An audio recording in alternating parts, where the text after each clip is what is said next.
Hey fellas, Snorkel MMA here, and welcome to my UFC 311 Islam Makhachev versus Renato Moicano full card breakdown and predictions. So yeah, crazy news. ARMAN got injured, and now Moicano's stepping in. Makhachev showing that he's a real champion. Moicano showing that he's, ready at all times, and he cannot afford to lose. Type shit. Yeah. It's kind of crazy. I feel like.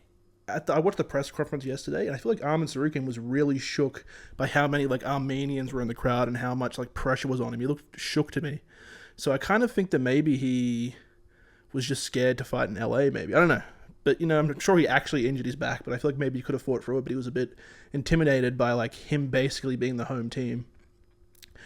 And there's also all those. I've seen tons of clips of him doing these zesty ass stretches where he's doing back handstands, doing 360s and shit, trying to impress the huzz like Nina Drama.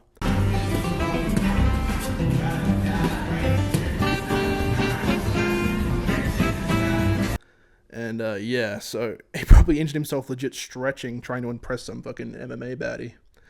Yeah, but it's still a pretty good card. It was actually a really fucking good card before this, and now it's kind of, it's still good, but, Islam versus fucking Arman was one of the most anticipated fights of the year for me, and I think most actual fight fans, MMA fight fans, were really looking forward to that. And the Moicano. Well, I'll move into my prediction now for the Moicano Islam fight. Islam's coming as the -950 huge favorite, and I'm gonna be picking Islam to get the win by round 2 sub. I think I'll get a sub. Maybe it'll be round 2, 3, maybe even 4. Because, Moicano's legit, and he could just, guard camp and shit if he doesn't want to get finished. But yeah, when I first saw this fight announced, I had a flash forward of ooh, Islam is going to be, really sleeping on him, and it could be a Matt Serra GSP, last round Edwards, Usman type thing.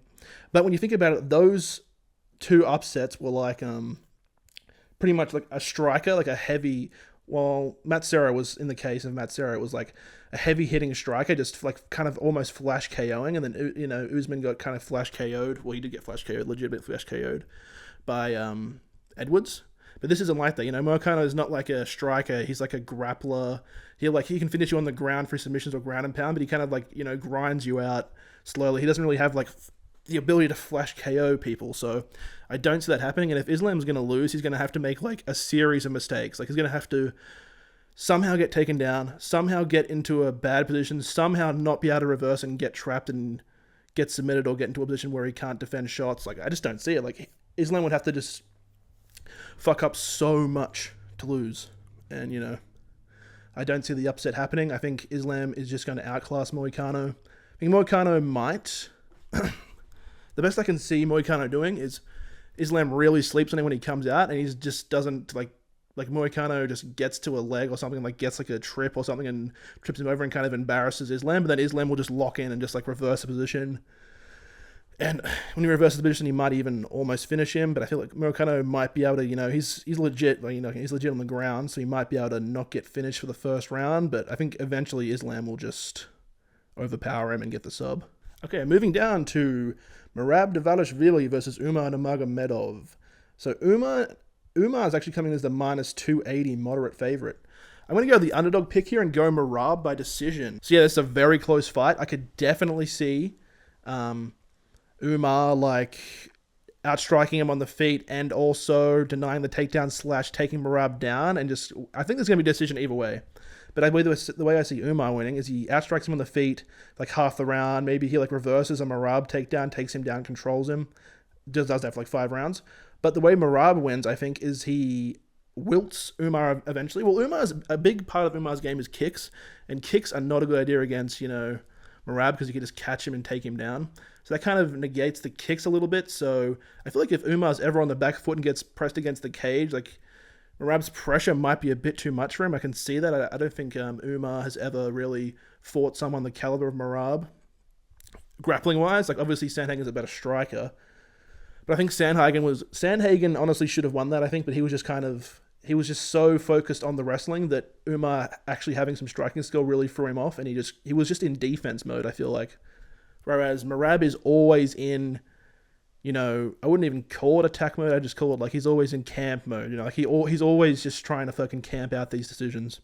And I feel like he will eventually push Umar back and take him down. And I think that Umar just won't be able to keep up with Merab's pressure. And Merab's just single-minded, grappling only. He doesn't, he doesn't really give a fuck about striking. His striking's goofy as fuck, but he's just 5 stars into fucking grappling cardio, just down the line. And I don't know if Umar has the, high-level fight experience to really be able to withstand that onslaught. And I don't think he does.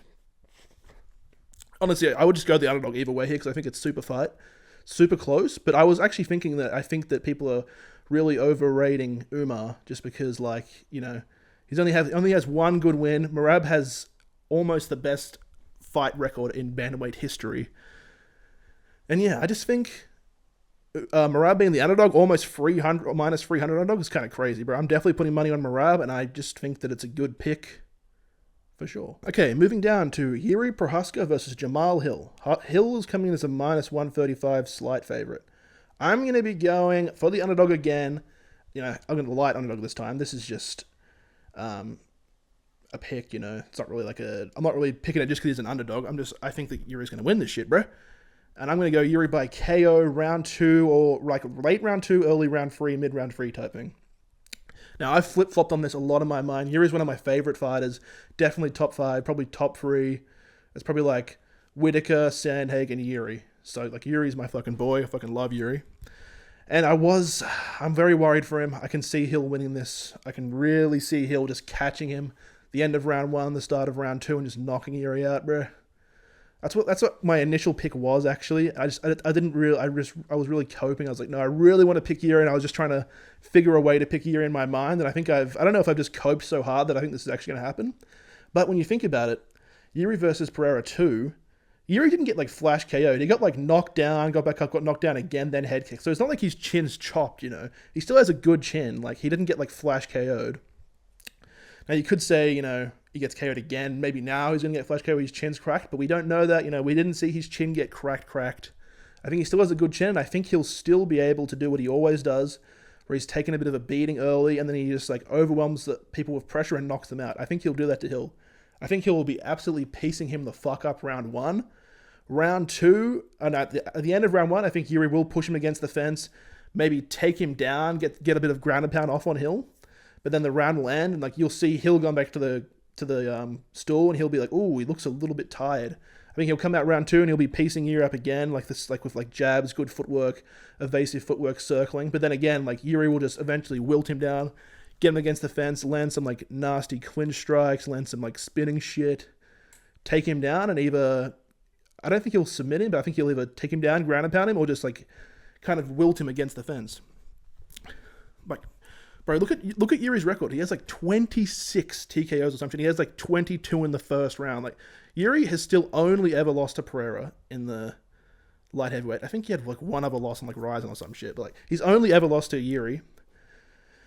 And Hill did lose to Paul Craig. It was kind of cheesy how he lost, so you can kind of say that he's only lost to Jiri, but I don't know. I think Jiri's a special person, and I just believe. Let's go for that. I don't really want. I kind of wish they didn't make this matchup because I would like to see. I don't want Hill to lose either because these are Hill, Jiri, Pereira, and Magomed. That's the whole light heavyweight division. So whoever loses this, we're losing half of the heavyweight, light heavyweight division. It's kind of weird. But I do really want to see this fight. But I feel the Hill hate is overblown, crazy. Every single fighter copes when they lose. They're all oh, I came to this injured. Oh, blah, blah, blah, blah. But then for some reason when Hill copes, everyone's oh, fuck this guy. When every fighter copes, I get Hill is kind of, he kind of goes a bit wild with his coping, especially on his YouTube channel. But every fighter is like that. I don't understand this hate towards Hill. He's a cool guy to me. I don't know. I feel he's one of the only entertaining people in the light heavyweight division. And whoever loses this is going to lose a lot of fucking momentum.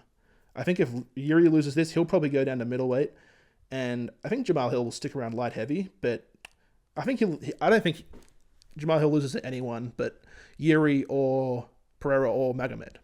Yeah, so either way, I don't want to see either guy lose, but Jiri's my fucking boy, and I legit think he's going to win. Moving down to Jailton Almeida versus Serghei Spivac. Almeida's coming as the minus 470 heavy favorite. I'm going to go Almeida by decision. So yeah, after those top three really good fights, all the other fights are kind of chopped. Like they're pretty good, but like, they're nothing special. Yeah, I think Almeida's going to win this. I think in order to beat Almeida, you have to have really crazy power, like blades or like, Aspinall. Like you need to have like sparking power to like catch him on an entry or catch him when he's like grabbing onto your leg or like get up and then do like a JDM like knee or like just punch him like hook. I think without that, Almeida's pressure is just too much for everyone. And Spivac does not have a lot of power for heavyweight.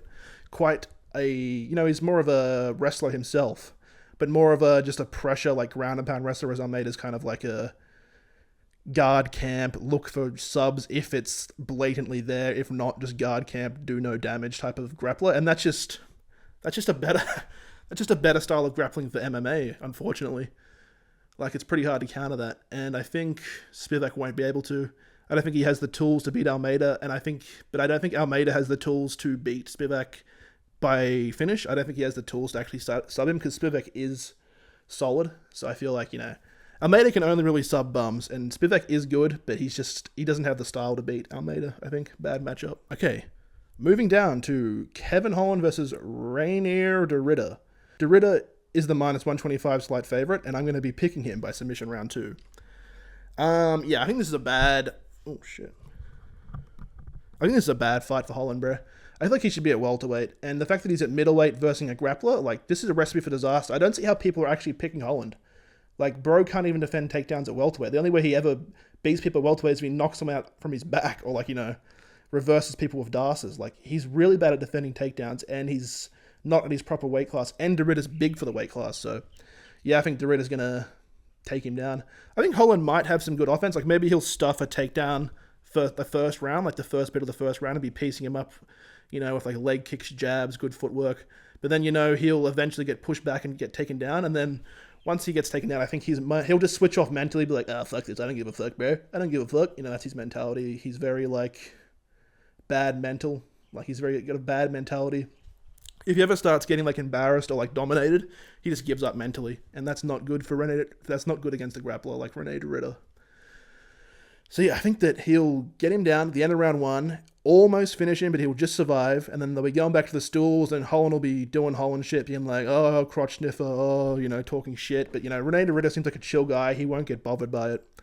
He'll come back out, take him down, control him for most of round 2 and finish him, I think. Or he'll just take him down round 2 and round 3. But yeah, I don't see Holland winning this. I'd be very surprised if Holland wins this.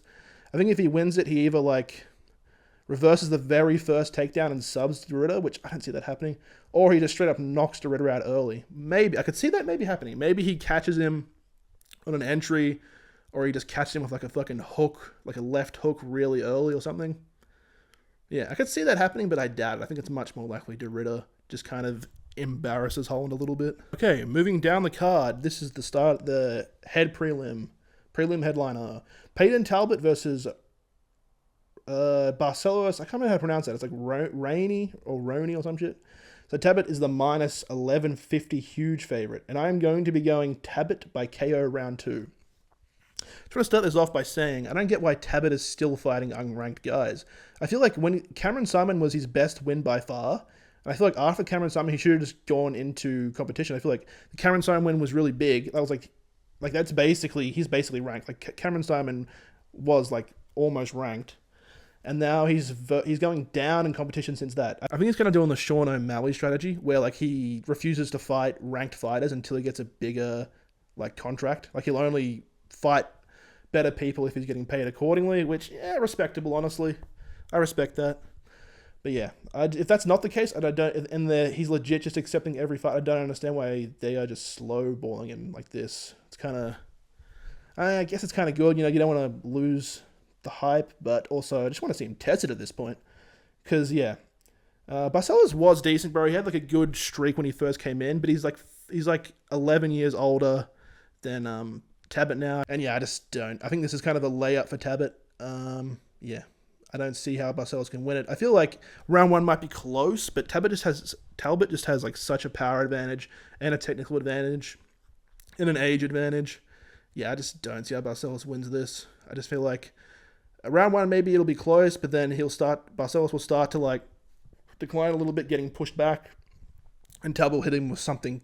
I think he'll get another crazy KO, honestly. Okay, moving down the card to Zach Reese versus Azamat Bekoev. So this Azamat guy is the -190 favorite, and that's because he was actually an he is the LFA middleweight champion right now, and he has 2 defenses. Well, I think that when he won the title, he won vacant, and then he unified them, and then he has 1 defense, but they count that as 2 defenses, I'm pretty sure. So he has 2 defenses as the LFA middleweight champ.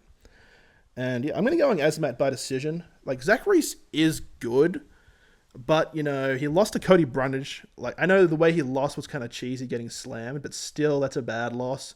And you'd think I feel like LFA is like the second best org, right? Definitely in America, maybe like Ryzen, or you could say maybe PFL's better than LFA, but I don't even know. I feel like LFA is pretty good org, right? So if he's a middleweight champ with 2 defenses, and he gets beaten by a fucking not even ranked UFC guy, not even close to ranked. I think he's ranked like number like 28 or some shit. Like, he's not even close to ranked.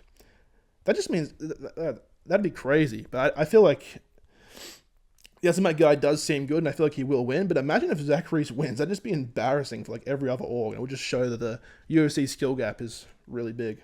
Okay, moving down to Bogdan Guskov, Anthony Smith 2 versus Billy. No, this isn't Anthony Smith 2. I'm just saying he looks like Anthony Smith the second, you know what I'm saying? Versus Billy Elekana. So Bogdan's coming as the -360 favorite, and I'm going to be picking Bogdan by round 1 KO.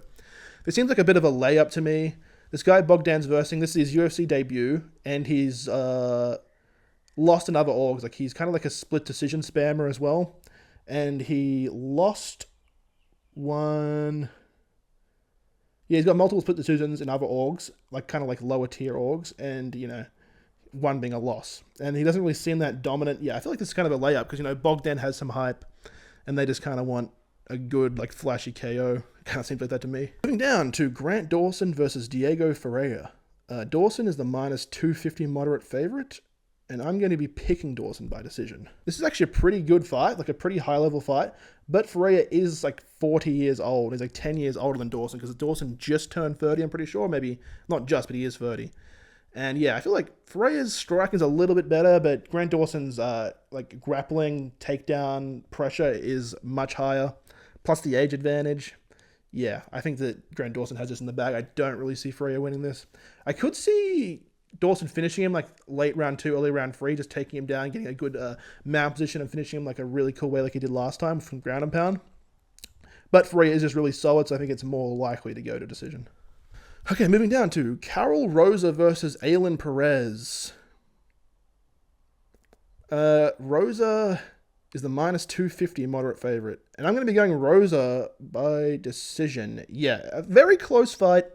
Could see Perez, you know, taking her down, doing no damage, controlling her, and getting a really boring split decision. But Rosa is pretty good on the feet. She's the favorite coming in, and I feel like, you know, her takedown defense isn't bad. Ailin Perez and her, they're both very mid-fight. It's like, no offense.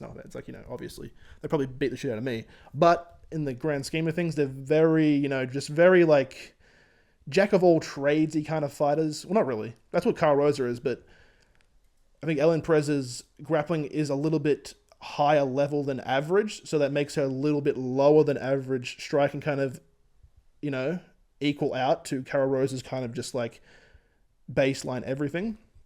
But I think that Rosa will be able to defend the takedowns just because, you know, it's WMA, so it's not like the takedowns are really like, you know, high impact takedowns. It's kind of like easy for her to like go against the fence and like maybe get some damage off. So yeah, I feel like Rosa will just do a little bit more damage. This will be a very close fight, and it'll either be Rosa just squeaking it out by damage or Ailin Perez just squeaking it out by control time. But, you know, the scoring is supposed to focus damage. And I think Rosa's just a little bit better than Perez.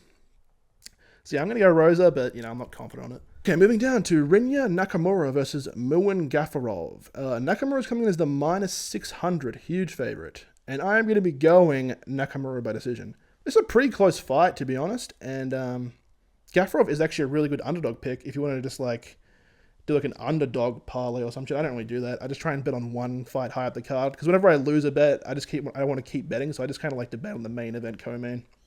Now, I'm really trying to scale back on betting.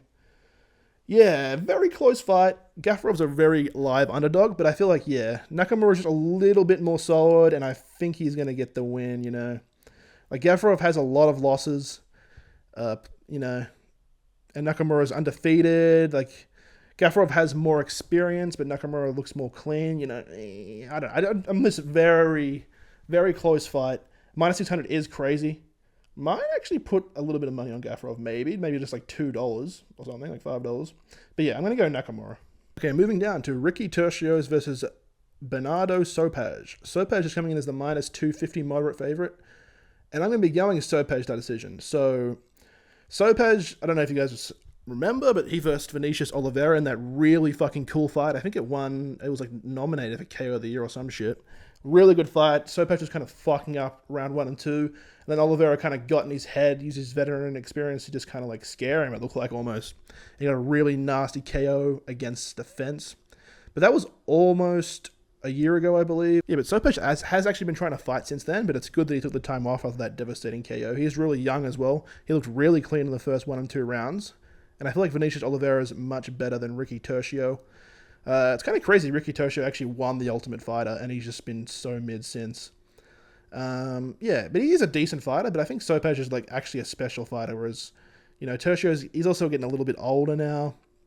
And I think Sopaj would have really learned from that, and he would have really been grinding, and he's even improved probably a lot more since that, and he looked really clean in that. So yeah, I think Sopaj has the momentum coming into this for sure. Okay, moving down to the first fight of the night, Tagir Alembekov versus Clayton Carpenter. So Tagir Alembekov is coming in as the minus 325 moderate favorite. I'm going to go on the underdog again. I've been picking quite a few underdogs, but this is actually a very not washout fight card. A lot of these fights are close. And yeah, I'm going to go in Clayton Carpenter by decision. Tagir has fought better competition. He had a really good win in his last fight. Oh, fuck, who did he verse in his last fight? It was a good win. Who was it? Cody Durden, I think? Yeah. Yeah, and Carpenter hasn't really versed anyone, but Tagir has a few losses, honestly. He's not like one of these, you know, Khabib Islam where he has like no losses, stomping everyone. And Carpenter just looks good, and I feel like this is a really live underdog pick. I could definitely see Carpenter winning.